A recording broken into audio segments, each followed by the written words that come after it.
24 में एक बार फिर से स्वागत है आपका। हम अभी तक पढ़ चुके हैं रिवर्स के इरोजनल वर्क के बारे में, लेकिन आज हम जो टॉपिक के बारे में पढ़ने वाले हैं वो है ट्रांसपोर्टेशनल वर्क और depositional work.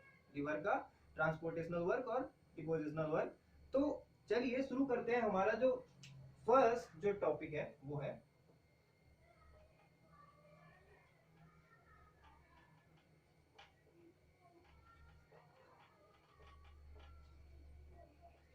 ट्रांसपोर्टेशनल work of river. ठीक है, देखिए अभी तक हम इरोजनल वर्क के बारे में पढ़ के आ चुके हैं।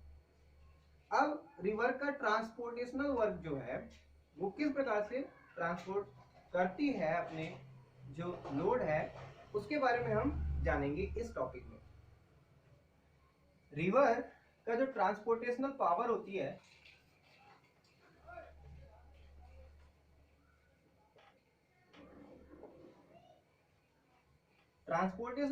होती है वो दो चीजों पे डिपेंड करती है। किन किन चीजों पे डिपेंड करती है वो? फर्स्ट लोड और सेकंड वेलोसिटी। जो रिवर की जो स्ट्रीम है वो दो चीजों पे डिपेंड करती है। फर्स्ट तो लोड और सेकंड वेलोसिटी। लोड जो है उसका साइज क्या है, ठीक है, ये, और वेलोसिटी, स्ट्रीम की जो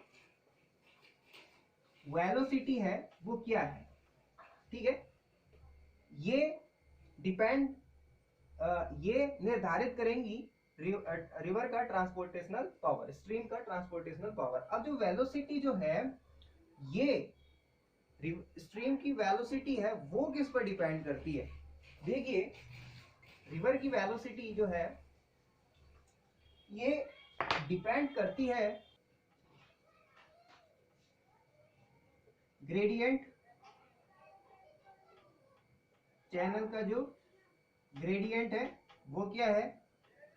सेकंड जो है वो क्या है, वैली फ्लोर, और किस पे डिपेंड करती है? वैली का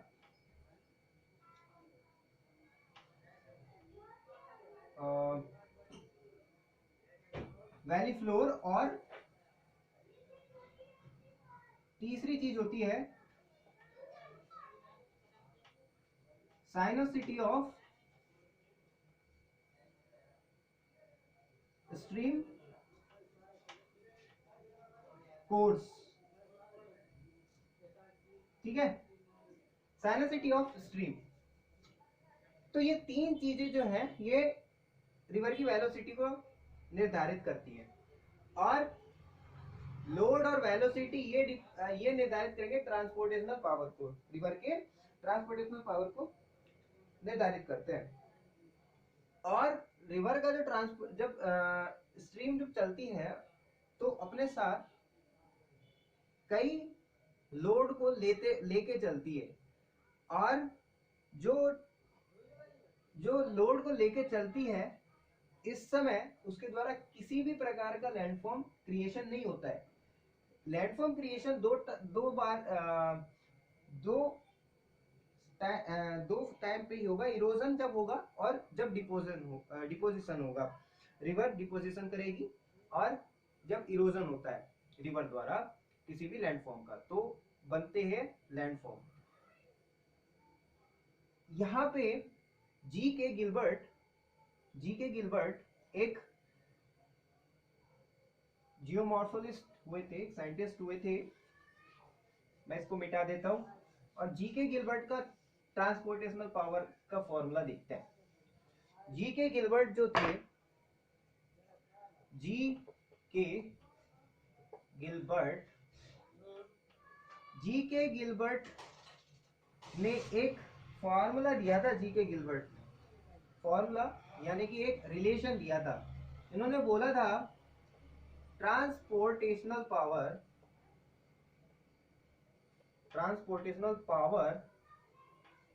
is proportional to velocity of stream या रिवर की पावर 6, इसको बोलते हैं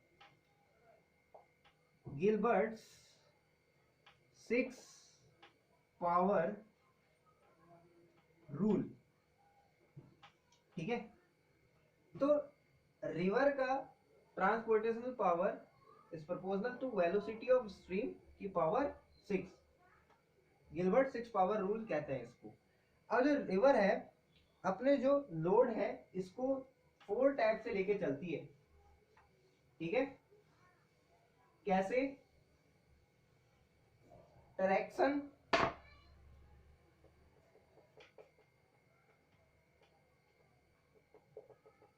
और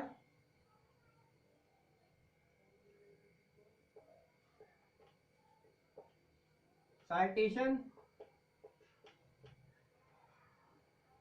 सस्पेंशन और सॉल्यूशन।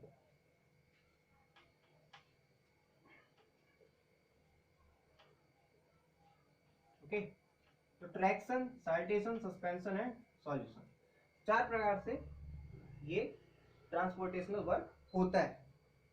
तो ट्रांसपोर्टेशनल वर्क में हमें समझने के लिए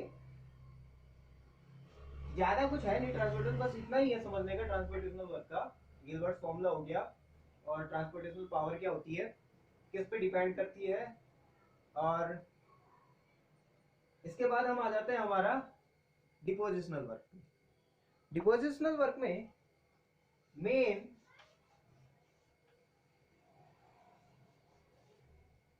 मेन जो है वो होता है 3 लैंडफॉर्म क्रिएशन होते हैं यहाँ पे। फर्स्ट है alluvial fan and cone.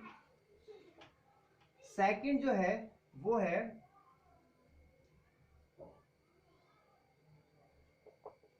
Flood plains and natural रिवीज। और थर्ड जो है वो है डेल्टा। ठीक है, तो delta, elevate fan, flood plains and natural levees. तो ये दो तो छोटे टॉपिक्स हैं, डेल्टा एक बड़ा टॉपिक हो जाता है, तो डेल्टा को हम विस्तृत रूप से पढ़ेंगे एक अलग टॉपिक के रूप में। ठीक है, क्योंकि इनका जो टाइप होता है वो हम देखेंगे कि डेल्टा के अलग अलग प्रकार क्या होता है, किस किस प्रकार से डेल्टा का निर्माण होता है और किस किस प्रकार के डेल्टा होता है। ठीक है, ये देखेंगे 1 2 3 लैंडफॉर्म बनते हैं डिपोजिशनल। ठीक है, तो फर्स्ट हम चालू करते हैं एलुवियल फेन्स एंड कोन्स। ठीक है, देखिए रिवर के जो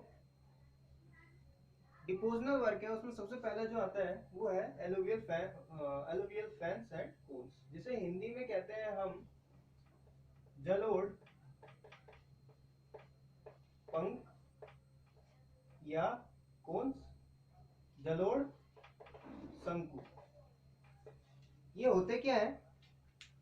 देखिए इससे पहले हम क्या पढ़ के आ चुके हैं, इससे पहले हम पढ़ के आ चुके हैं रिवर के इरोजनल वर्क, ठीक है, ट्रांसपोर्टेशनल वर्क, और अब हम पढ़ रहे हैं इसका डिपोजनल वर्क। तो डिपोजनल वर्क में क्या होगा, जो रिवर जो अपना लोड लेके आई है, इरोजन करा सबसे पहले, फिर उसके बाद वो अपना लोड लेके आई, फिर उसके बाद क्या करेगी, वो डिपोजिशन करेगी। और इस उससे भी पहले हमने एक साइकिल पढ़ी थी, डेविस की साइकिल, इरोजनल साइकिल। उसमें हमने पढ़ा था कि landform is a function of time, structure and process. ठीक है, हमने उसमें पढ़ा था कि जो लैंडफॉर्म है वो टाइम, प्रोसेस एंड स्ट्रक्चर, इन तीनों का एक फंक्शन होता है, एक फलन होता है। और यहाँ पे जो एलुवियल फैंस है, और उन्होंने बताया था, एक मिनट वापस से वहीं पे चलते हैं, और उन्होंने बताया था कि जो लैंडफॉर्म है ये 3 इसकी पीरियड होता है। एक यंग एज होता है इरोजनल वर्क का, और फिर आएगा मैच्योर, फिर आता है ओल्ड। ठीक है, लैंडफॉर्म का 3 टाइम स्केल उन्होंने बताया था। तो जो एलुवियल फैंस जो है वो यंग एज, मैच्योर एज या ओल्ड एज, कौन से एज का लैंडफॉर्म क्रिएशन है? ये क्रिएशन होता है मैच्योर एज और ओल्ड एज जो है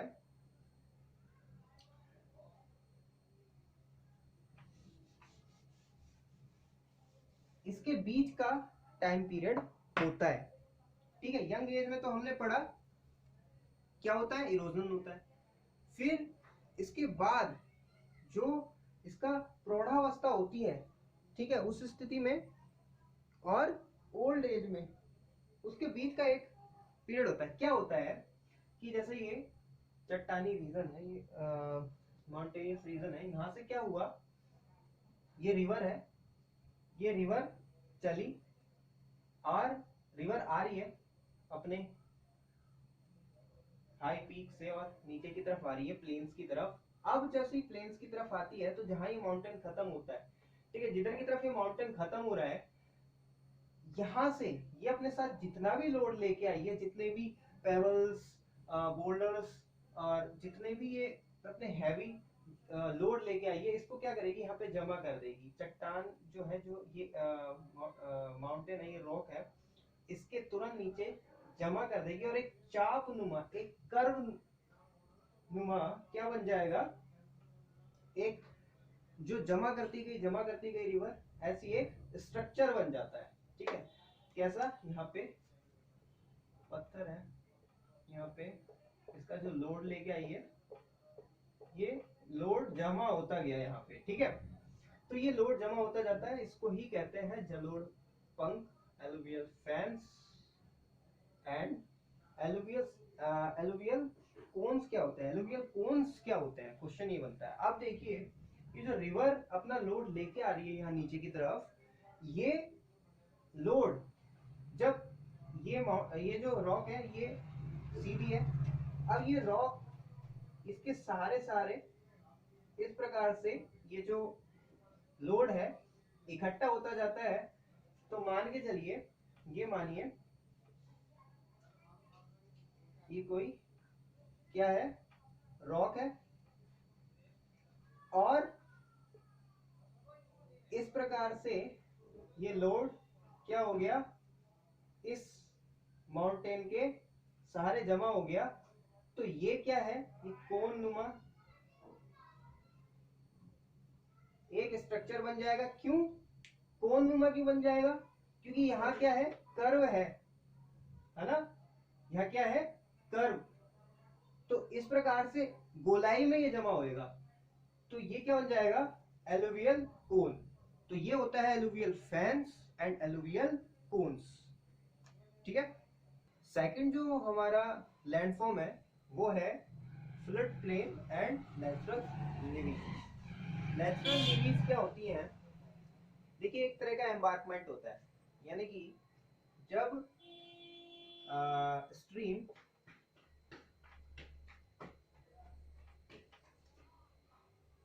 नेचुरल लीवीज क्या होती है, जब स्ट्रीम क्या हुआ, आई ऊपर से बहती हुई आई रिवर स्ट्रीम, तो यंग एज में हमने क्या देखा था, यंग एज में अधिकतर इरोजनल वर्क हो चल रहा था। क्या चल रहा था, इरोजनल वर्क चल रहा था। यंग एज में अधिकतर इरोजनल वर्क चल रहा था रिवर का, और इरोजनल लैंडफॉर्म बन रहे थे। Mature stage and old age में रिवर के क्या बनेंगे, वो बनेंगे हमारे ये जो लैंडफॉर्म हम पढ़ रहे हैं, डिपोजनल लैंडफॉर्म्स बनेंगे। ठीक है, तो फर्स्ट हमने पढ़ा जलोढ़ पंख, alluvial fans and alluvial cones. Second जो है ये है flood plain and natural levees. Natural levees जो होता है, ये जो रिवर हमारी ऊपर से बह के आ रही है और जब वो प्लेन्स पे आती है, हमने देखा कि जो जलोढ़ है, एलुवियल फैंस हैं, वो कब बनते हैं? एलुवियल फैंस बनते हैं जब वो रिवर रॉकी रीजन से नीचे की तरफ आती है। तो क्या होता है, अपना जो लोड है वो उसको क्या करती है, नीचे की तरफ जमा कर देती है। अब सेकंड क्या बनता है, फ्लड प्लेन। जब तो एलुवियल फैंस ये होता था।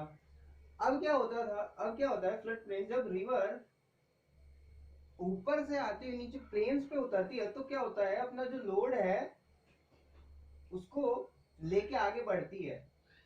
लेकिन क्या होता है, कई बार जब फ्लड्स आते हैं, बाढ़ आता है उस मैदान में, तो ये अपना लोड जो होती है वो अपने किनारों पे जमा कर देती है, और इस प्रकार से एक एम्बार्कमेंट बन जाता है, बांध जैसा बन जाता है।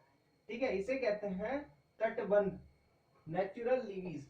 यानी कि ये कृत्रिम नहीं है, ये नेचुरल है, ये आर्टिफिशियल नहीं है, ये हमारे मैन मेड द्वारा, मैन मेड नहीं है। ये क्या है, नेचर द्वारा बनाए गए हैं, नेचुरल लीवीज इसलिए बोला गया है।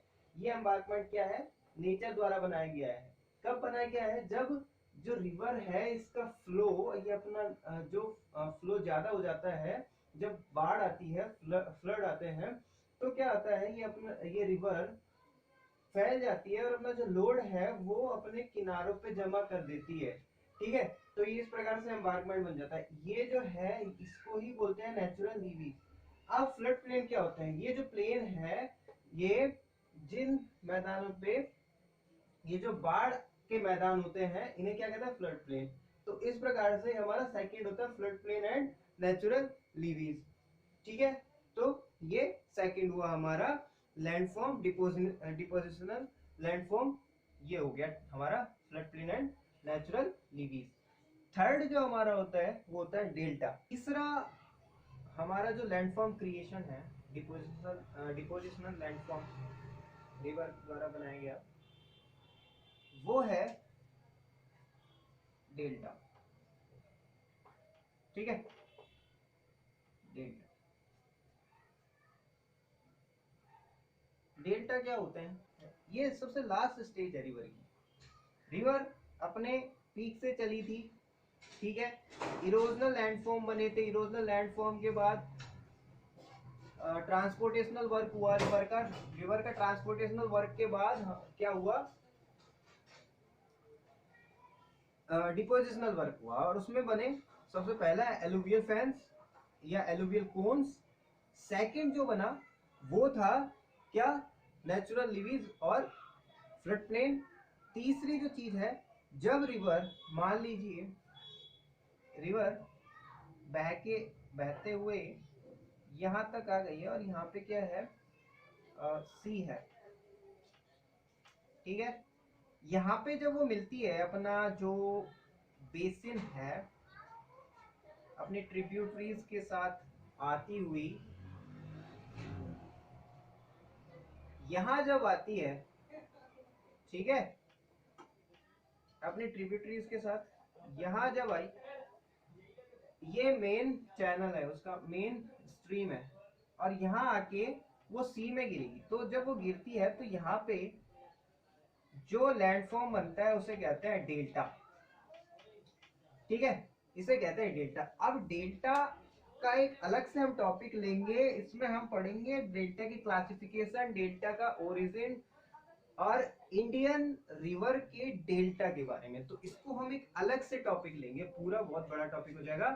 तो हम डेल्टा को समझेंगे नेक्स्ट टॉपिक।